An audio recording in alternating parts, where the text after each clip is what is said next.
அனைவருக்கும் வணக்கம். நாம் இந்த வீடியோவில் என்ன பார்க்க போகிறோம் அப்படின்னா 11th standard botany quarterly exam original question paper plus வந்து ஒரு 2 இயர்ஸோட கம்பேரிசன் கொஸ்டின்ஸ் தான் பார்க்க போகிறோம்.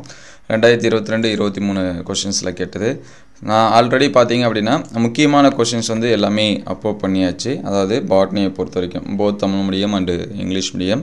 ஸோ அந்த வீடியோஸ் எல்லாமே பார்க்கல அப்படின்னா 11th இம்பார்ட்டன்ட் கொஸ்டின் இருக்கும், ப்ளஸ் வந்து 11th குவார்டர்லி கொஸ்டின் பேப்பர்ஸ்னு இருக்கும். சரிங்களா, அதில் செக் பண்ணி பாருங்கள். அதுக்கு முன்னாடி நீங்கள் இன்னும் நம்ம சேனலை சப்ஸ்கிரைப் பண்ணாமல் தான் சப்ஸ்கிரைப் பண்ணுறேங்க. நிறையா ஸ்டூடெண்ட்ஸ் வந்து லைக் பண்ணாமல் பார்க்குறீங்க. ஸோ ஒரு லைக் பண்ணிவிட்டு கண்டினியூ பண்ணுங்கள். நான் இது வரைக்கும் எக்ஸாம்ஸ்க்கு வந்து எந்த கொஸ்டினுமே படிக்கலை. ஸோ இனிமே தான் படிக்கணும் அப்படின்னா மினிமம் நீங்கள் இந்த கொஸ்டினையாவது கம்ப்ளீட் பண்ணிவிடுங்க. சரிங்களா, இதில் 3 கொஸ்டின் பேப்பர் நம்ம வந்து கொடுத்துருக்கோம். ஸோ அந்த 3ல் எதையாவது ஒரு 2 அல்லது முடிஞ்சால் 3மே படிங்க. நான் ஒரே ஒரு கொஸ்டின் பேப்பர் தான் படிக்கிறேன் அப்படின்னா மினிமம் நீங்கள் பாஸ் மார்க் இந்த மாதிரி எடுக்கலாம். 3 பேப்பரையும் கம்பேர் பண்ணி படிச்சிங்கன்னா ஒரு 50+ இந்த மாதிரியான மார்க்ஸ் வந்து கம்ப்ளீட்டாக ஸ்கோர் பண்ண முடியும். இல்லை சார் நான் வந்து சென்டம் மார்க்ஸ் எடுக்கணும்னு நினைக்கிறேன் அப்படின்னா இது எல்லாமே படிச்சிருங்க. ப்ளஸ் வந்து நம்ம லெசன் வைஸாக இம்பார்ட்டன்ட் கொஸ்டின் வந்து அப்லோட் பண்ணியிருக்கோம். அந்த வீடியோஸ் எல்லாமே ப்ளேலிஸ்ட்டில் இருக்குது. ப்ளேலிஸ்ட்டோட லிங்க்கு நான் டிஸ்கிரிப்ஷனில் தரேன், அல்லது நீங்கள் ப்ளேலிஸ்ட்டில் செக் பண்ணி பார்த்துங்க.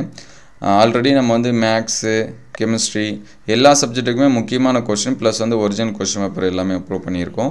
அது எல்லாமே அந்த ப்ளேலிஸ்ட்டில் இருக்குது, செக் பண்ணி பாருங்கள். உங்களுக்கு வேறு எந்த சப்ஜெக்ட்டுக்கு வேணும் அப்படிங்கிறதையும் கமெண்ட் பண்ணுங்கள். சரிங்களா, பியூர் சயின்ஸு, சுவாலஜி அடுத்தடுத்த வீடியோவில் நம்ம வந்து அப்டேட் பண்ணுவோம். ஸோ இது எல்லாமே 1 மார்க் கொஸ்டின். இந்த 1 மார்க்ஸ் எல்லாமே நோட் பண்ணி வச்சுங்க. 1 மார்க்கை பொறுத்த வரைக்கும் புக் பேக் 1 மார்க்கு கண்டிப்பாக ஒரு 8, 9 அல்லது 10 வரும். 5 1 மார்க்ஸ் வந்து இன்டீரியர் கொஸ்டினாக இருக்கும். சரிங்களா, 5லேருந்து 4 கொஸ்டின்ஸ் வந்து இன்டீரியராக இருக்கும். ஸோ புக் பேக் 1 மார்க்ஸ் இது எல்லாமே பார்த்துருங்க. அதுக்கு அடுத்து இருக்கக்கூடிய 2 மார்க். சரிங்களா, இந்த 2 மார்க்ஸ் கொஸ்டின் என்னென்னு பாருங்கள். கேப்னோஃபிலிக் பாக்டீரியா, இந்த ஹோமியோமெரஸ் ஹெட்ரோமெரஸ்லாம் நிறைய டைம் கேட்கக்கூடியது.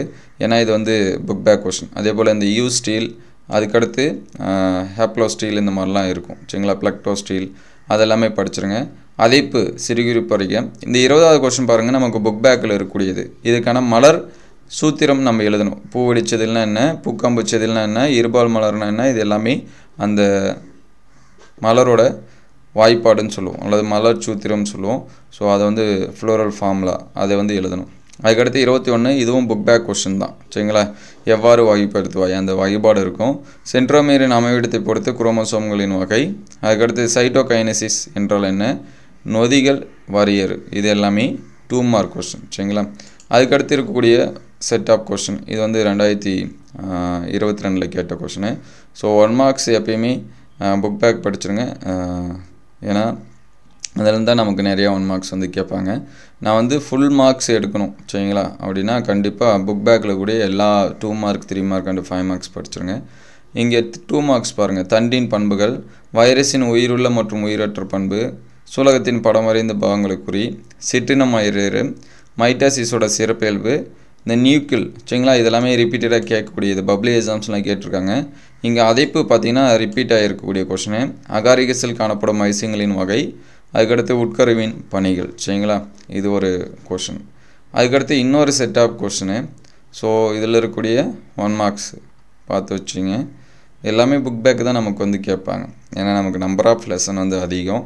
ஸோ 11th பாட்னியை பொறுத்த வரைக்கும் அந்த பயாலஜி பாட்னியாக எதாக இருந்தாலும் கொஞ்சம் கம்மியாக தான் கேட்பாங்க. அதுக்கடுத்து 2 மார்க்ஸ் இதில் பாருங்கள். பூஞ்சைகளால் தாவரங்களில் ஏற்படும் நோய்கள், இந்த பிளக்டோஸ்டீல்லாம் கண்டிப்பாக படிச்சிருங்க. அதுக்கடுத்து அவிசீனியா ட்ராஃபா வேறுபாடு, இந்த 19 கூட்டுக்கணியை திறக்கணியிலேருந்து வேறுபடுத்துக்கு இது படித்து வச்சுருங்க. இந்த 20வது கொஸ்டின் பாருங்கள், ரிப்பீட் ஆகிருக்கு. சரிங்களா, இதில் நம்ம ஃபஸ்ட்டு கொஸ்டின் இப்போ பார்த்தோம். கட்ட வேறுபடுத்தும் நுண்ணோக்கியின் முக்கியத்துவம், மைட்டாசிஸ் அல்லது மறைமுக பழுப்போட முக்கியத்துவம், இது ரொம்ப முக்கியம். நைட்ரோஜினஸ் காரம் மற்றும் கனிம வேதியியலில் பயன்படும் காரத்தை வேறுபடுத்துக, ஆர்கி பாக்டீரியங்கள். சரிங்களா, இதெல்லாமே இம்பார்ட்டன்ட் கொஸ்டின்ஸ் தான். சரிங்களா, இந்த 3 செட் ஆஃப் கொஸ்டினில் இருக்கக்கூடிய 2 மார்க்ஸையும் கண்டிப்பாக படிச்சிருங்க. ஏன்னா எந்த மாதிரியான கொஸ்டின் வந்து கேட்பாங்களோ அந்த கொஸ்டின் பேப்பர் தான் எடுத்திருக்கு. ஸோ அதை வந்து பாருங்கள். அதுக்கடுத்து 3 மார்க்ஸ். மொனிராவின் சிறப்பு பண்பு, பிரயோஃபைட்டுகள் கருவுறுதலுக்கு நீர் அவசியம் என்ற கருத்தை ஏற்கிறாயா, உனது விடையை நியாயப்படுத்து, சுவாச வேர்கள். அதுக்கடுத்து 28 புக் பேக்கில் நம்ம பார்த்துருக்கலாம். கீழ்காண்டவற்று கலைச்சொற்கள் தருக, வளமற்ற மகரந்தாள், மகரந்தாள் ஒரு கட்டாக இணைந்த மகரந்தாள்கள், அள்ளி எழுதல்களுடன் இணைந்திருத்தல், ஊநீர் சார் வகைப்பாடு, உட்கருவியின் பணிகள், இது பார்த்திங்கன்னா ரிப்பீட்டட் கொஸ்டின். மறைமுக செல் பகுப்பின் முக்கியத்துவம், இதுவும் ரிப்பீட்டட் கொஷின். சரிங்களா? RNA வகைகளை குறிப்பிடுக, மைக்ரோபிளாஸ்மா படம் வரைந்து பாகம் குறி, இது வந்து 3 மார்க்ஸு. ஸோ அடுத்த இயர் கொஸ்டினில் இருக்கக்கூடிய 3 மார்க்ஸ் பார்ப்போம். நொதிகளின் பண்பு, இது வந்து ரிப்பீட்டட் கொஸ்டினு. வகைப்பாட்டியல் மற்றும் குழும பரிணாம வகைப்பாட்டியல் வேறுபடுத்துக. தாவரங்களில் பாக்டீரியாக்களால் ஏற்படும் நோய்கள். சொலனேசி குடும்பத்தின் பொருளாதார முக்கியத்துவம். தாவர செல் விலங்கு செல்லாம் எப்பயுமே கேட்கக்கூடியது தான். சரிங்களா? குடுவை தாவரத்தின் நிலையின் மாற்றோறு பற்றி எழுதுக. தாவர செல்லை படம் வரைந்த பாகம் குறி, இது பப்ளிக் எக்ஸாம்ஸ்லுமே கேட்டிருக்காங்க. முதன்மை வளர்ச்சிதை மாற்ற பொருள், இரண்டாம் நிலை வளர்ச்சிதை மாற்ற பொருள் என்றால் என்ன? விளக்கத்தூரிகை குரோமோசோம் பற்றி விரிவாக எழுதுவோம். அடுத்த செட் ஆஃப் கொஸ்டினில் இருக்கக்கூடிய 3 மார்க்ஸ். இங்கே பாருங்கள், முனிராவின் சிறப்பு பண்பு, இது ரிப்பீட் ஆகிருக்கு. அதே போல் பசுங்கணித்தின் வடிவம் தனித்துவம் வாய்ந்தது என கருதியாக உணவு விடையை நியாயப்படுத்துக, பப்ளிக் எக்ஸாம்ஸில் கேட்டிருக்காங்க. வேரின் பகுதிகளை படம் வரைந்த பாகம் குறி, இந்த 28 பாருங்கள் ரிப்பீட் ஆகிருக்கு. ஸோ அந்த 2 செட் ஆஃப் கொஸ்டின்லேயே பார்த்தீங்கன்னா கிட்டத்தட்ட ஒரு 15 மார்க்ஸ்க்கு மேலே ரிப்பீட்டட் கொஸ்டின் இருக்குது. அதுக்கடுத்து ஹெர்பேரியத்தின் பயன்கள், செல்சோரின் முக்கிய பணி, மியாசிஸோட முக்கியத்துவம், நொதியின் பண்பு, இது பாருங்கள் ரிப்பீட் ஆகிருக்கு. பாலிட்டின் குரோமோசோம் பற்றி குறிப்பிடுதுங்க. ஸோ 2 மார்க்ஸ் 3 மார்க்ஸ்லேயே நமக்கு 15 மார்க்ஸுக்கு என்ன இருக்குது? ரிப்பீட்டட் கொஸ்டின் இருக்குது. ஸோ எதுக்காக ப்ரீவியஸ் இயர் கொஸ்டின்ஸ் வந்து படிக்கணும் அப்படின்னா, நான் மினிமம் படிக்கணும். சரிங்களா? பாஸ் மார்க் எடுக்கணும், கொஞ்சம் அதிகமாக எடுக்கணும்னா நீங்கள் இதையாவது கம்ப்ளீட் பண்ணால் போதும். அதுக்கடுத்து 5 மார்க்ஸ் பாருங்கள்.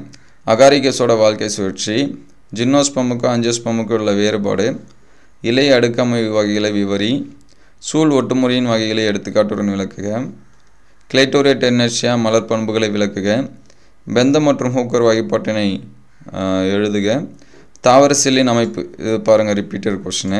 அதாவது இந்த 3 கொஸ்டின் பேப்பரில் தாவர செல்லுக்கும் விலங்கு செல்லுக்கும் உள்ள வேறுபாடு, இதுவும் ரிப்பீட்டட் கொஸ்டின். டிஎன்ஏவின் அமைப்பை விவரி, G0 நிலை பற்றி குறிப்பிட்டிருக்க. சரிங்களா? அதுக்கடுத்து இன்னொரு செட் ஆஃப் கொஸ்டினில் இருக்கக்கூடிய 5 மார்க்ஸ் பார்ப்போம். ஐம்பெரும் பிரிவு வகைப்பாட்டு விவரி, இந்த டிஎன்ஏவின் பண்பு. சரிங்களா? அமைப்புன்னு கேட்கலாம், பண்புன்னு கேட்கலாம், எல்லாமே ஒரே ஆன்சர்ஸ் தான். ஸோ இது ரிப்பீட்டட் கொஸ்டின், இங்கிலே ஒரு 5 மார்க்கு. வேரின் பகுதிகளை படம் வரைந்து விவரிக்கும், இதுவும் ஒரு ரிப்பீட்டட் கொஸ்டின், இங்கே ஒரு 5 மார்க்ஸு.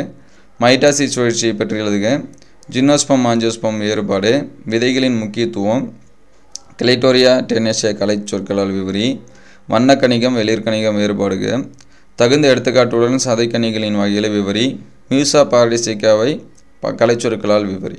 சரிங்களா? இந்த கலைச்சொல் விளக்கம் ஏதாவது ஒரு கொஸ்டின் கண்டிப்பாக உண்டு, ஈவன் பப்ளிக் எக்ஸாம்ஸ்லேயே. ஸோ உங்களால் எது எதெல்லாமா படிக்க முடியுமோ அதெல்லாமே படிச்சிருங்க. அதுக்கடுத்து இருக்கக்கூடிய ஃபைனல் 5 மார்க் கொஸ்டின் பார்ப்போம். ஐம்பெரும் பிரிவு வகைப்பாட்டின் நிறைகுறை, இது ரிப்பீட்டட் கொஸ்டின். சரிங்களா? இப்போ இதுலேயே நீங்கள் 3 5 மார்க்ஸ் நம்ம பார்த்துருக்கோம். வேறு மாற்றம் என்பது யார்? ஆணிவேர் உருமாற்றத்தை விளக்குக, ஆஞ்சியோஸ்பம் ஜிம்னோஸ்பம் வேறுபாடுகள். சரிங்களா? இது ரிப்பீட்டட் கொஸ்டின், இதில் 10 மார்க்ஸ் வந்துருச்சு. அதே மாதிரி சூழ் ஒட்டுமுறை வகைகள், இதுவும் ரிப்பீட்டட் கொஸ்டின்.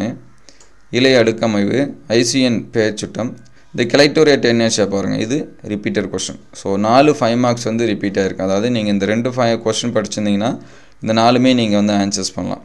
அதுக்கடுத்து தாவர செல்லுக்கும் விலங்கு செல்லுக்கும் உள்ள வேறுபாடு, ஸோ இந்த 5 மார்க்ஸ் ரிப்பீட்டடு. டிஎன்ஏவின் பண்புகளை விவரி. சரிங்களா? அதாவது பண்பினை எழுதுக, இதுவும் ரிப்பீட்டடு. மைட்டாசிஸ் மையாசிஸ், மோஸ்ட்லி இது எல்லாமே ரிப்பீட்டட் கொஸ்டின் தான். சரிங்களா? ஏன்னா இந்த 5 மார்க்ஸ் எல்லாமே இங்கேயும் கேட்டிருக்காங்க. அதேமாதிரி டிஎன்ஏ பண்பு இங்கே கேட்டிருக்காங்களா, கிளைட்டோரியா டென்னர்ஷியா கேட்டிருக்காங்களா. அதுக்கடுத்து இந்த கொஸ்டின் பேப்பரில் பாருங்கள், தாவர செல்லோட விலங்கு செல்லுக்கும் உள்ள வேறுபாடு, சூழ் ஒட்டுமுறையின் வகைகள். ஸோ இந்த 2 கொஸ்டினில் இருக்கக்கூடிய 5 மார்க்ஸ் எல்லாமே இந்த கொஸ்டினில் வந்துடுச்சு. சரிங்களா? இந்த 3 கொஸ்டின் பேப்பரை படிச்சிங்கன்னா நீங்கள் எழுதக்கூடிய கொஸ்டின் பேப்பருக்கான கொஸ்டின்ஸ் உங்களுக்கு கிடைக்கும், ஈஸியாக ஆன்சர்ஸும் பண்ணலாம். ஸோ இந்த கொஸ்டினையாவது கம்ப்ளீட்டாக படிச்சிருங்க. அடுத்தடுத்த வீடியோவில் மீதி இருக்கக்கூடிய சப்ஜெக்ட்டுக்கு நம்ம வந்து அப்டேட் பண்ணுவோம். உங்களுக்கு எந்த சப்ஜெக்ட்டுக்கு வேணும் அப்படிங்கிறத வந்து கமெண்ட் பண்ணுங்கள். இங்கிலீஷ் மீடியம் அடுத்து அப்டேட் பண்ணுவோம். தேங்க்யூ ஃபார் வாட்சிங்.